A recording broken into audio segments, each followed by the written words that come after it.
Today I'm going to be sharing with you guys a theory I've recently come up with, and of course it's going to be relating to a Raven Cabal and the reason why Rideau may betray us in the future. And this is actually a really interesting theory, and I hope you guys will stay to listen to the entire thing, and honestly I hope this is what they're doing here because I think it's actually quite fascinating. But with that said, let's actually jump into this video. So where I actually started thinking about this theory was because of the newest paper clips that we got from Justin's journal, and these things are quite interesting in their own right, but I'm not really going to be focusing on them, just small parts of it. And of course, because of that, I'm only going to be reading one paper out of all of them because this is the only one I see that is really relevant to what we're going to be talking about here. So let me read it off for you guys. So I keep seeing the term Raven Lords in texts I was able to grab in Middleburg. It appears to have been an obsession for young Klaus that Straub had little patience for. The sword that was uncovered, the aptly named Red Talon, appears to have belonged to one of these lords. The inscriptions in the hilt room, both blank because it got cut off here, us, the name and history of the blades. Both are drenched in blood. Let's just say this is a rabbit hole I'm afraid to explore. So this is interesting for multiple reasons, but the main ones I want to draw your attention to is the term Raven Lords, and of course that's the paperwork that he's actually talking about, and the person that was talking about these Raven Lords is Klaus. Now there are some other things that are also interesting because that one with the Red Talon belonging to one of these lords, and also that this lord was drenched in blood, are very interesting in their own right, but not that relevant to what we're going to be talking about here, or at least the greater theory that we're going to be talking about. But back to the Raven Lord term, because the term Raven has been used a ton in this story so far, and even in the game itself, because we see things like Raven tokens and the Raven research, and these things are interesting, but you can't really say that much about them. But also there's things relating to the story. We see the term being used Raven Crown, which is super important and we'll return to in a little bit. But there's also the term Storm Raven, Death Raven, Moon Raven, and the more interesting one, Blood Raven.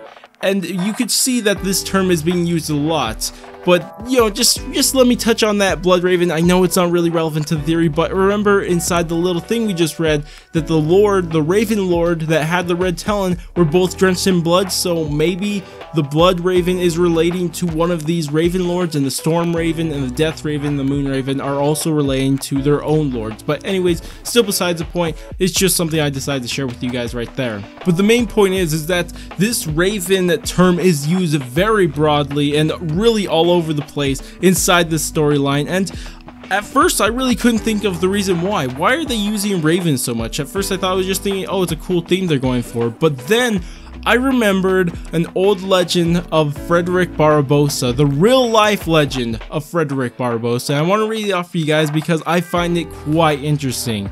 So what it says is, legend says he's not dead, but asleep with his knights in the mountain of Unsealing inside Bavaria, Germany. And that when the raven ceases to fly around the mountain, he will awaken and restore Germany to its ancient greatness.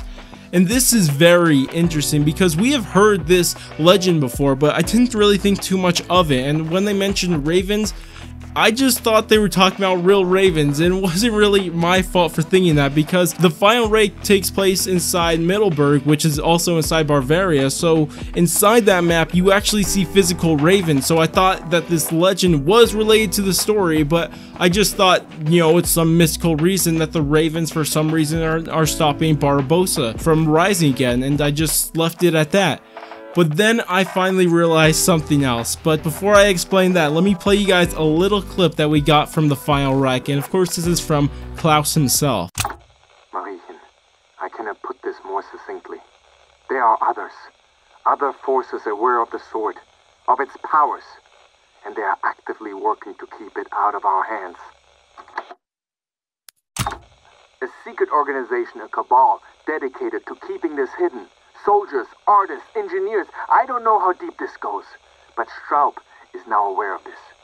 You need to be aware as well.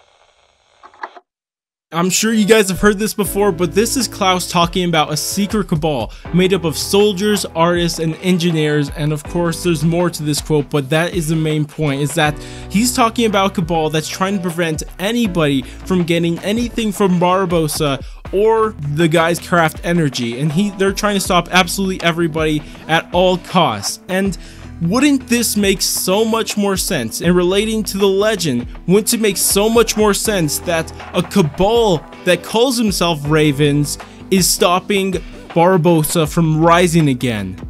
It would make so much sense. And on top of this, it says it's made of engineers, soldiers, and artists, especially the artist ones. During the Easter egg for the final Reich, where the heck did we actually see these images of the Blood Raven, Storm Raven, Death Raven, Moon Raven? They were hidden on paintings.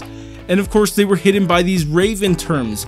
So again, this seems like it's likely that this Raven thing isn't just a theme they're going for, but maybe the Cabal that everybody is so worried about. And it seems very likely, at least to me. And at first, this is where I was going to end the video, but then something else caught my eye, and I got really excited when I saw this. And of course, that was a term, Raven Crown, and this was so cool. But let me play you guys a clip where we actually heard the term Raven Crown being used.